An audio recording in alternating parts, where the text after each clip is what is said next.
이 시간 하나님께서 우리에게 주시는 말씀은 고린도전서 10장 11절부터 13절까지의 말씀입니다. 신약성경 275면입니다. 이 말씀을 다 함께 한 목소리로 받들어 읽겠습니다. 그들에게 일어난 이런 일은 본보기가 되고 또한 말세를 만난 우리를 깨우치기 위하여 기록되었느니라.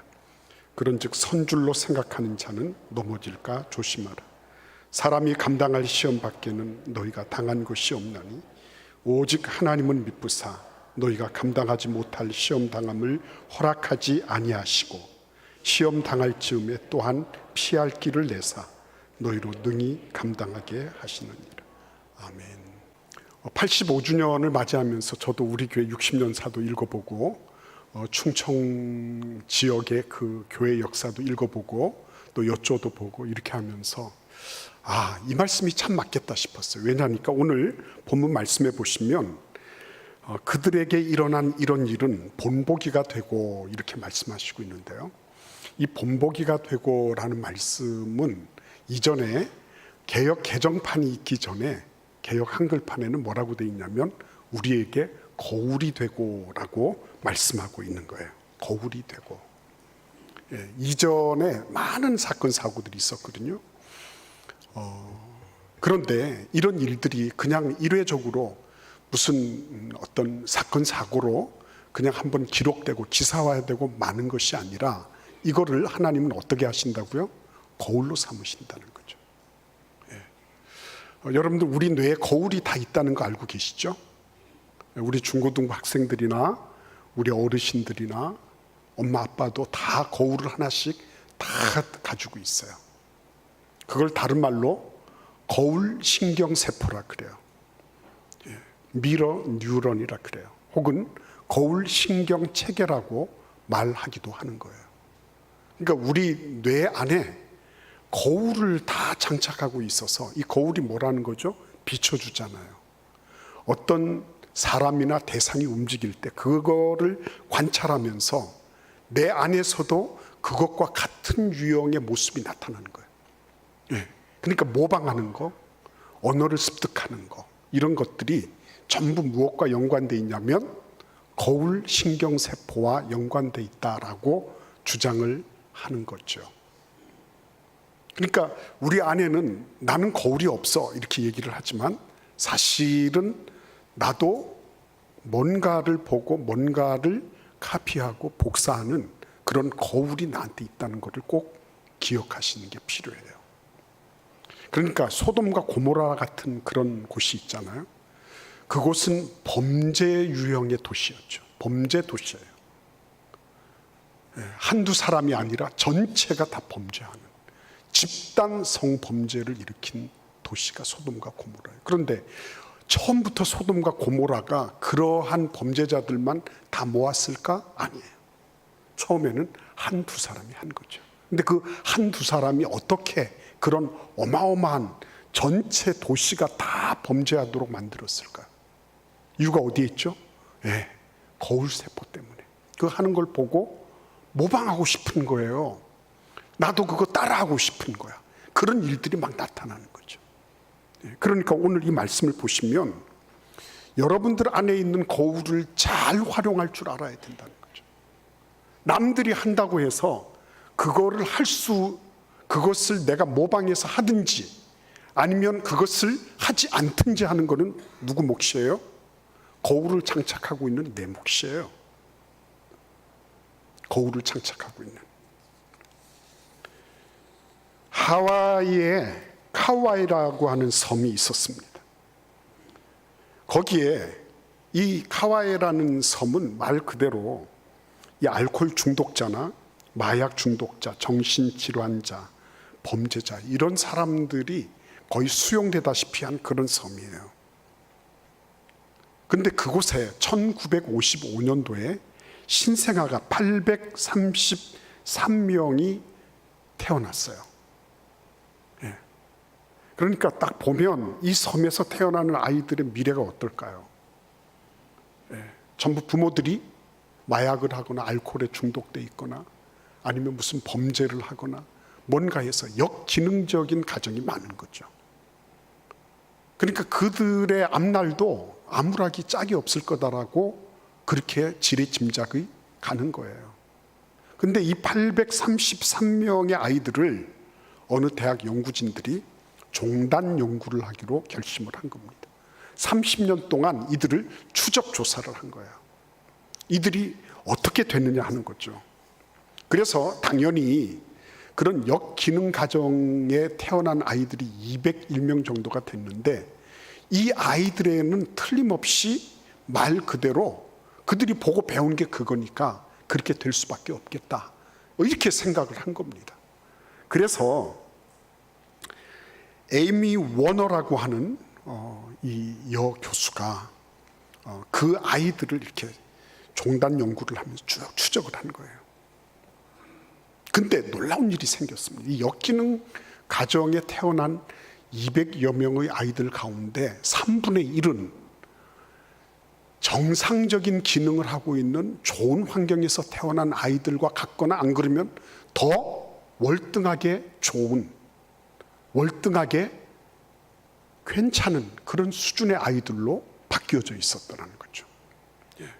잘 이해가 되지 않았어요.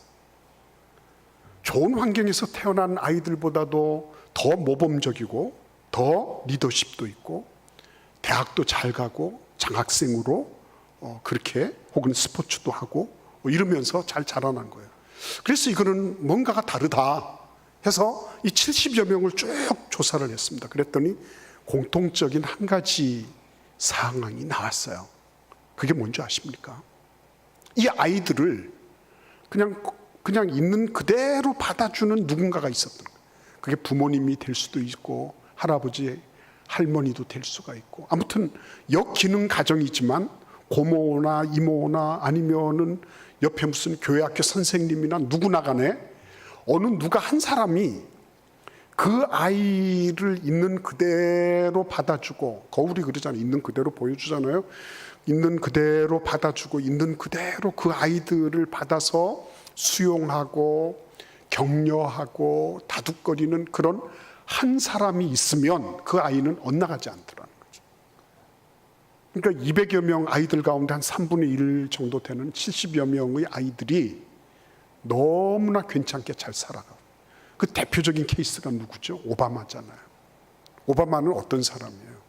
미국에서 말 그대로 학교 다니면서 케냐 남성을 만나서 결혼하고 오바마 낳고, 또 인도네시아 가서는 인도네시아 남자를 만나서 또 결혼하고 그곳에 살고, 그랬던, 어떻게 보면 굉장히 역기능 가정일 수 있죠. 그런데 그 할머니가 굉장히 오바마를 사랑했죠. 엄마도 물론 어머니도 사랑했어요. 그러니까 그 할머니의 그 강력한 지지, 이런 것들이 밑받침이 돼서 결국은 미국의 대통령이 되는 거죠. 그러니까 여러분, 내가 역기능 가정이다, 아니면 내 환경이 어떻다, 이런 것보다 훨씬 더 중요한 건 뭐라고요? 내가 나의 미러 기능을 가지고, 거울 기능을 가지고 내가 뭐를 선택할 건가, 훨씬 더 중요하다. 그리고 그러한 미러 기능을 지지해주고 지원해주는 누군가가 있으면 이거는 말 그대로 대박이다, 초대박이다, 이렇게 되는 거죠. 그 한 사람이 있느냐 없느냐가 결정적인 거예요. 한 사람. 근데 우리 교회에 85년을 쭉 이렇게 거슬러 올라가 보니까 그 한 분이 계시더라고요. 한 분. 프리드리 S. 밀러라고 하는, 우리나라는 민노아 선교사님이라고 하는 한 분이 등장하더라고요. 이분이 1892년에 우리나라에 오셔서 45년을 사역을 하셨어요. 서울에서 9년, 그리고 이 청주에서 36년 이렇게 사역을 하셨어요. 그런데 이분이 서울에서 사역하시다가 청주로 내려온 이유가 있어요. 청주에 와서 보니까 사람들이 너무 양반스러운 거예요. 학구열이 있고요. 그리고 뭔가를 하려고 하는 그런 의욕이 있더라는 거죠. 그래서 이 9년의 그 서울 생활을 마감하고, 그리고는 청주로 내려와서 청주에서 말 그대로 선교 스테이션을 열고 그곳에서 사역하신 분이에요. 이분은 한국말을 유창하게 하셨어요. 찬송시도 많이 짓고요. 그리고 한국말을 얼마나 유창하게 했냐면 속담, 격언을 이해할 뿐만 아니라 사람들하고 농담도 하시고 이렇게 하셨어요. 그래서 얼굴만 하얗지 다른 거는 한국 사람들보다도 더 놀랍게 한국말을 잘 구사하시던 그런 분이었어요. 근데 이분이 뭘 하셨느냐? 그러니까 한국말이 잘 되시니까 뭘 하셨어요? 문서 선교를 하셨어요. 문서 선교의 아버지예요. 가는 곳마다 전도지를 만들어서 전도지를 배포했습니다. 그리고 소책자를 만들었어요. 옛날에 쪽복음 같은 거 있죠? 이런 거를 만들어서 같이 나눠줬어요. 그러니까 우리 교회에 이종만 집사님, 이창수 집사님, 청주 제일교회 두 분의 집사님이 오시잖아요. 그죠? 오시는데 우리 교회에 오신 게 아니라 대전 이곳에 오셔서 전도를 시작을 하시잖아요. 그때 자전거를 타고 오시거든요. 네? 문의를 거쳐서 신탄진 건너서 거쳐서 대전까지 오셨단 말이에요. 근데 이분들이 자전거를 타고 온 것도 물론 그때 당시 차가 드물기는 했지만 이 프리드리 밀러 선교사님이 충청도에 처음으로 자전거를 소개하신 분이에요. 네. 이분이 어떤 날은 120km를 자전거를 타고 다니시면서 전도하셨다는 거예요. 그러니까 이 120km를 다니실 때 그냥 다니신 게 아니잖아요. 뒤에는 전도지를 가득 싣고 그리고는 저어가지고 그렇게 가는 거죠. 그러니까 이창수 집사님, 이종만 집사님이 젊은 청년 집사님들이 그 청주에서부터 이곳까지 자전거 페달을 밟아가지고 이렇게 막 오는 이런 모습들이요, 거의 데자뷰 이전에 봤던 그런 모습하고 비슷한 거예요. 네. 그리고 여러분 거기에 여러분도 60주년 산을 이렇게 쭉 읽어보시면 이종만 집사님, 이창수 집사님 나중에 청주 제일교회 장로가 되십니다. 근데 이종만 집사님 같은 경우는 그때 벌써 한센신병, 우리가 나병이라고 일컫는 그 한센신병이 잠복돼 있다가 점점 나오기 시작하는 그런 때였어요. 몸이 천근만근 힘든 거예요. 머리가 아프고. 근데 1936년부터 1938년 8월 5일 우리 교회가 창립하는 그 시점까지 비가 막 억수같이 쏟아지는 날이 아닌 이외에는 매주 오셔서 전도하신 거예요.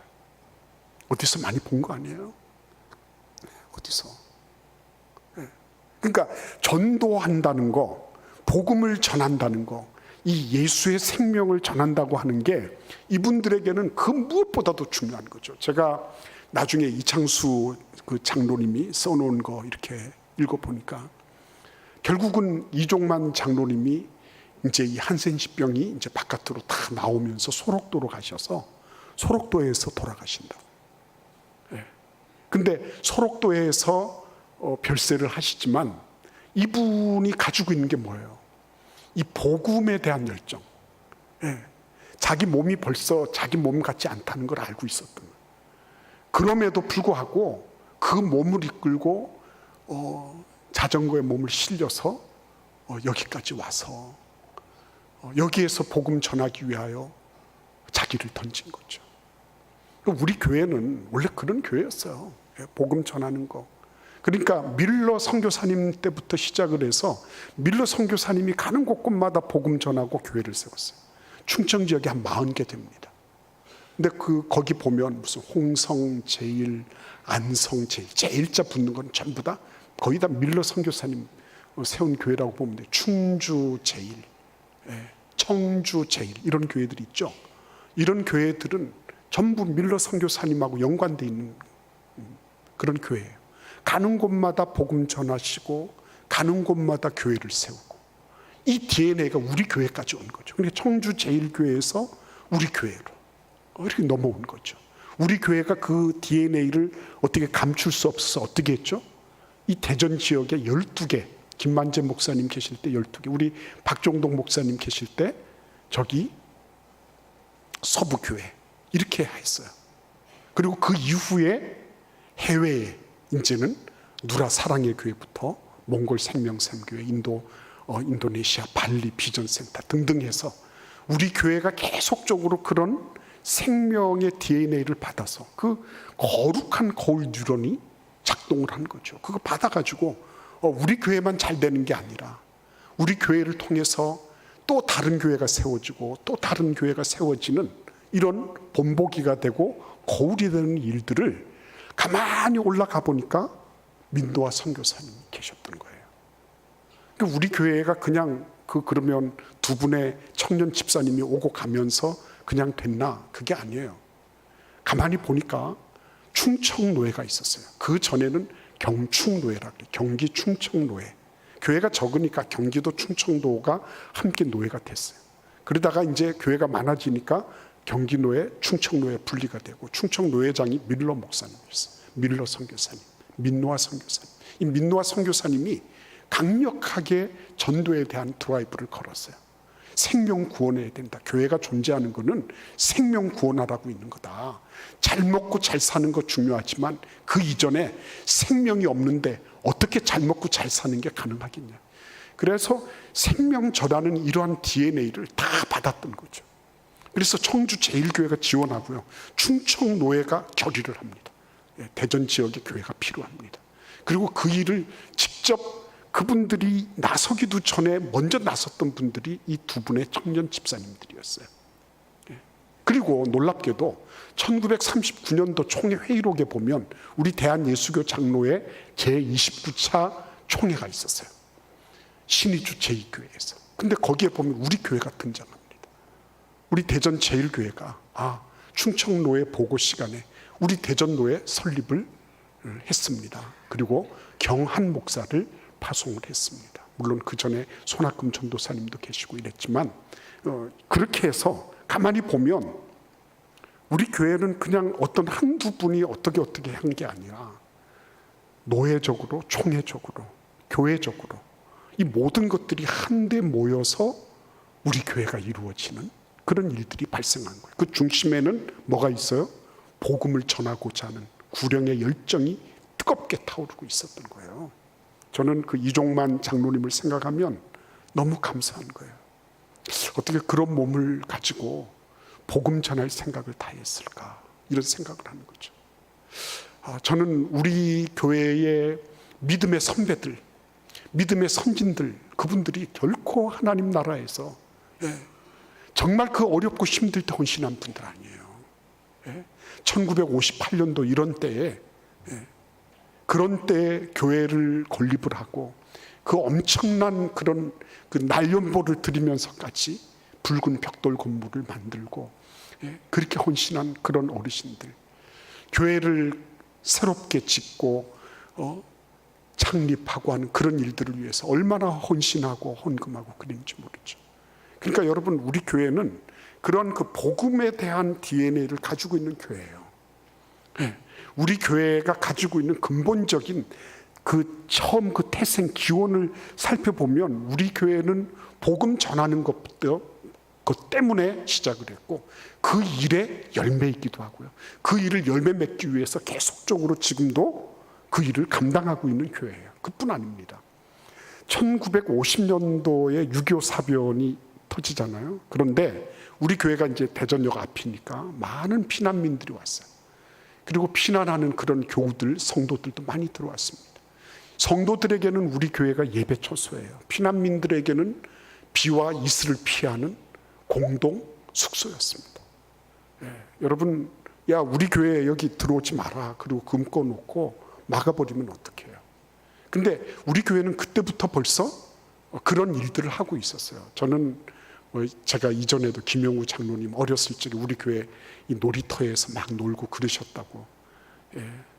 그래서 그 김증녀 권사님이 막 아들 찾아서 막 오고 막 이러다가 엄마가 교회에, 아기가 놀이터에서 놀다가 엄마가 같이 나와서 예수 믿게 됐다. 그런 말씀 드린 적 있죠. 그런 일들이 막 벌어진 거예요. 김영우 장로님 가정도 북한에서 내려오셨으니까. 아무튼 그런 일들이 계속 이렇게 되면서 우리 교회는 대사회적으로 문호를 개방하는 교회였어요. 근본적으로. 그리고 사회적인 이슈에 대해서도 항상 개방적이었어요. 그래서 여러분 1970년대 80년대 민주화 운동할 때 우리 박정동 목사님은 그 일에 앞장서셨던 분입니다. 우리 교회는 그 소위 말하면 청년들 민주 투사들의 그런 그 요람과 같은 역할을 했어요. 그래서 막 최루탄 터지고 경찰들이 곤봉 들고 막 쫓아오면 우리 교회로 후다닥 피해서 들어오기도 하고요. 그랬던 교회입니다. 우리 박정돈 목사님은 그거를 당회 결의를 한다거나 뭐 재직회를 어떻게 한다 이렇게 하지 않으셨어요. 저한테 그러셨어요.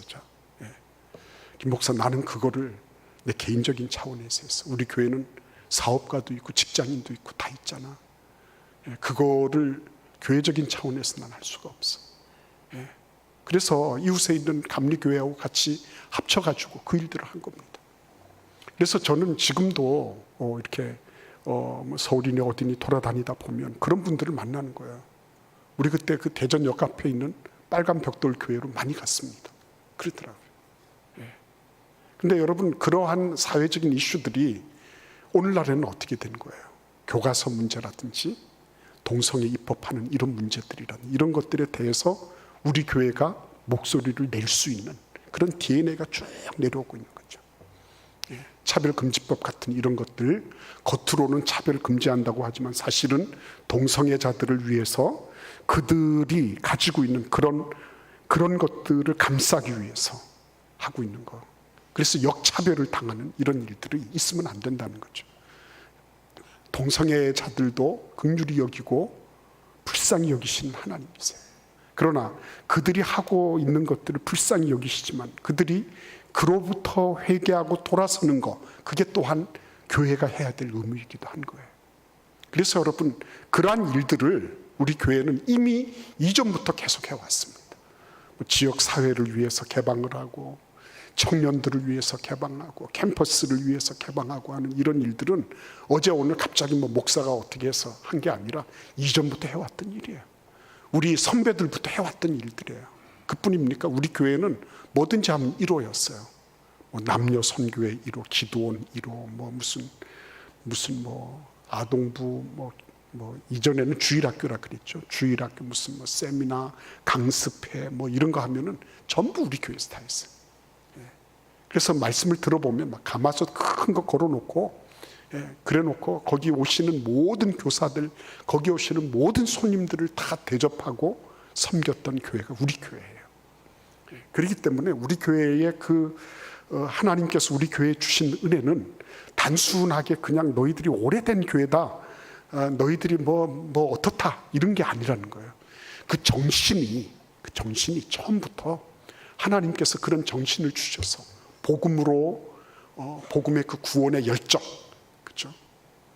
그리고 우리가 살아가고 있는 우리 주변의 사회, 이웃들, 그리고 우리나라의 앞날을 내다보면서 그런 일들을 감당하도록 하나님 우리 교회를 지어놓으신 거죠.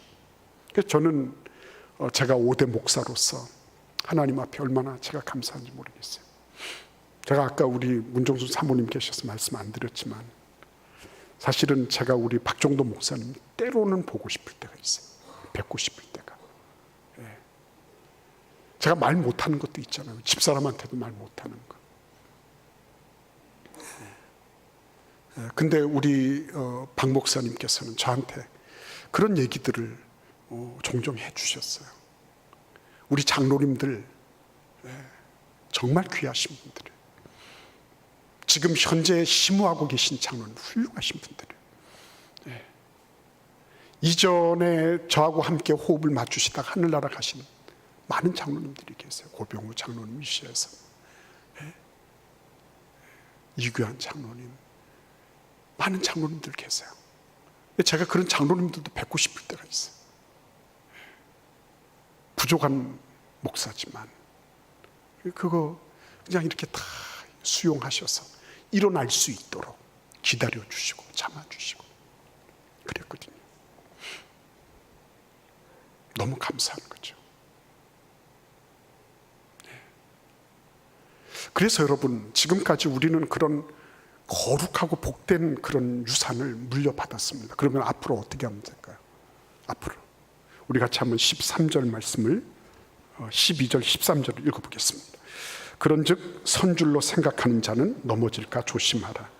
사람이 감당할 시험 밖에는 너희가 당한 것이 없나니 오직 하나님은 미쁘사 너희가 감당하지 못할 시험 당함을 허락하지 아니하시고 시험 당할 즈음에 또한 피할 길을 내사 너희로 능히 감당하게 하시느니라. 아멘. 선줄로 생각하는 자는 넘어질까 조심해라. 넘어질까 조심해라. 이 말씀을 왜 하냐면요, 이 고린도 교회에 나름 섰다고 생각하는 사람들이 있었거든요. 난 그러기 때문에 우상의 재물을 마음껏 먹어도 되고 난 아무 문제가 없다고 생각하는 호기로운 사람들이 있었어요. 근데 그들을 보고 사도 바울이 경고하는 거죠. 앞에서 넘어지는 거 다 봤지, 거울로 다 보여주셨어 하나님이. 그렇다면 너희들도 조심해라 하는 거예요.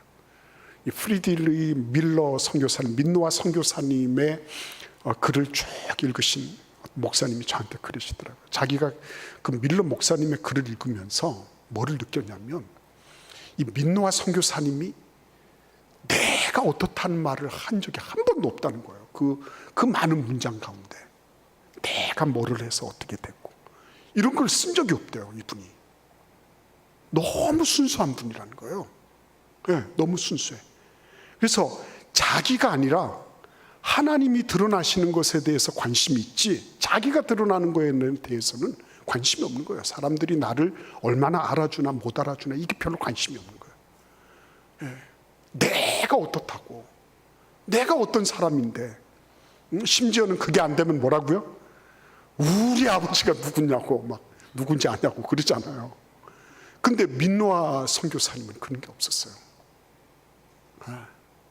내가 없었어요. 내가 예수 그리스도만 계셨죠. 그러니까 이분에 대해서 별로 알지를 못하는 거예요. 그런 선교사님이 계셔서 열심히 자전거 타고 다니면서 전도했던 분이야, 이 정도를 알지, 이분을 팔수록 놀라운 거예요. 놀라운 거. 네. 그래가지고 여러분, 이분에 대해서 이제 최근 들어서 이제 이 민노아 선교사님에 대해서 사람들이 알아가기 시작한 거죠. 근데 여러분, 중요한 건 이겁니다. 우리 교회가 어떤 교회다, 우리 교회 안에서 어떤 뭐다, 이게 그닥 뭐 그렇게 중요한가요? 하나님이 아시면 됐지. 그렇잖아요. 하나님이 아시면 됐지. 근데 이제는 앞으로 미래에 대해서 하나님 뭐라고 말씀하시냐는, 오늘 말씀 보시면요, 사람이 감당할 시험 밖에는 너희가 당한 것이 없다 그랬어요.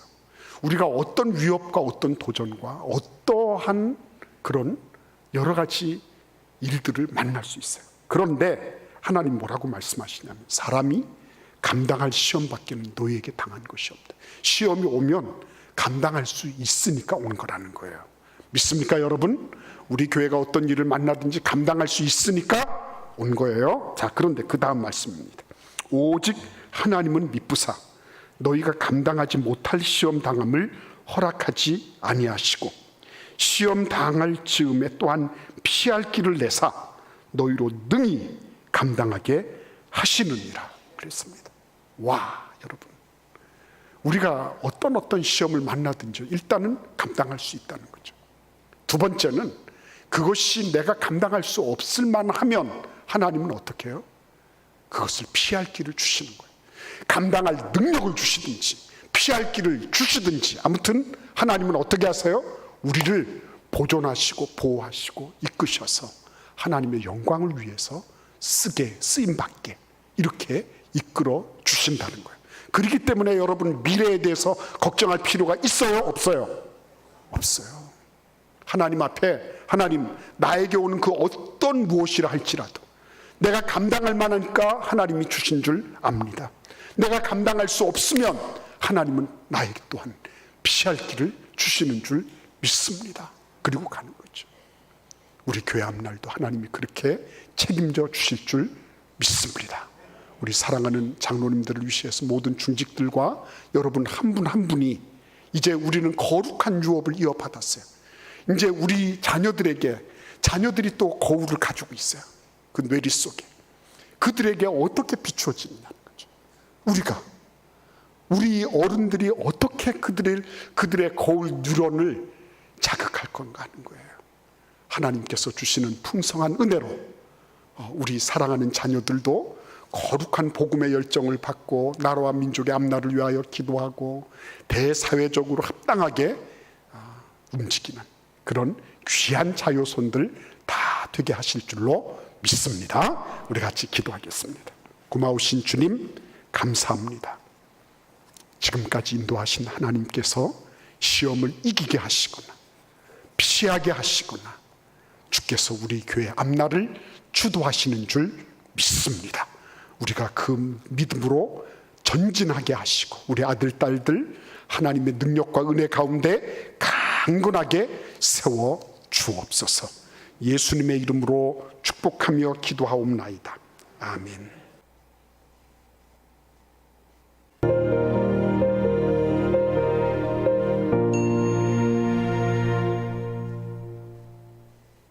식민 통치하에 있던 우리 한민족은 가슴속에 나라의 유일한 소망을 교회에서 찾으려고 했습니다. 마침내 그 열망이 부흥운동으로 일게 되었습니다.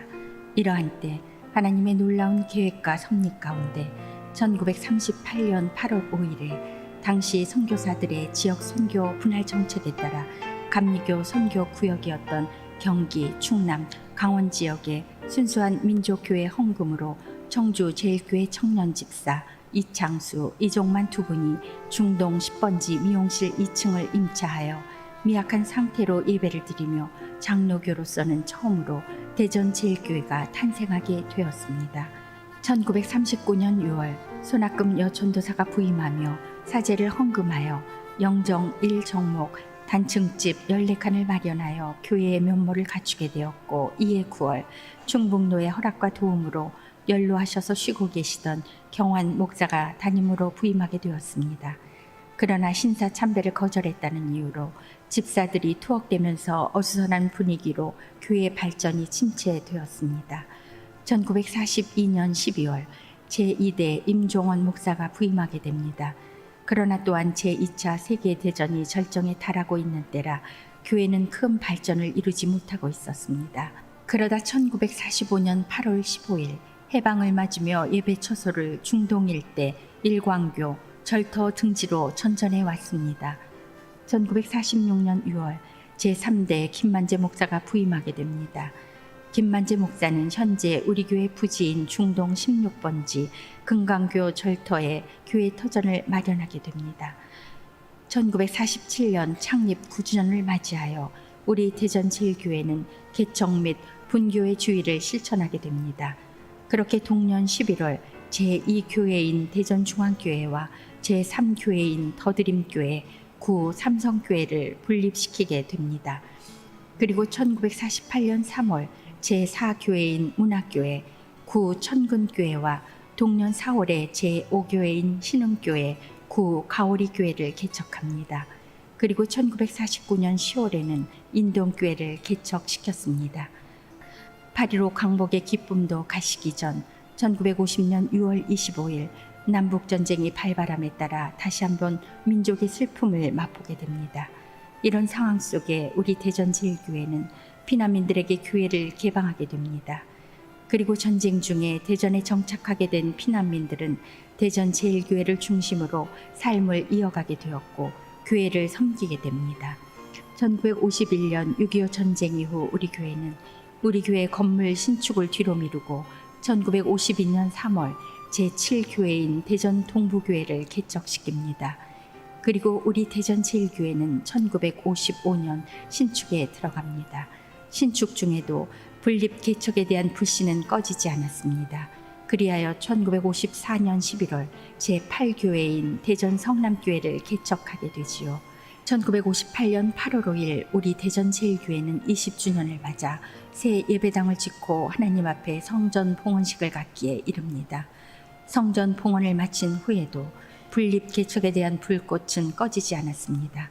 1959년 5월 제9교회인 선창교회, 구 용두리교회를, 61년 2월에는 제10교회인 대흥교회를, 64년 3월에는 제11교회인 신탄진 제일교회, 76년 3월 제12교회인 성광교회, 구 석교교회, 77년 12월에는 제13교회인 주향교회, 구 충남제일교회를 분립 개척시키며 총 13개 교회를 분립 개척시키기에 이릅니다.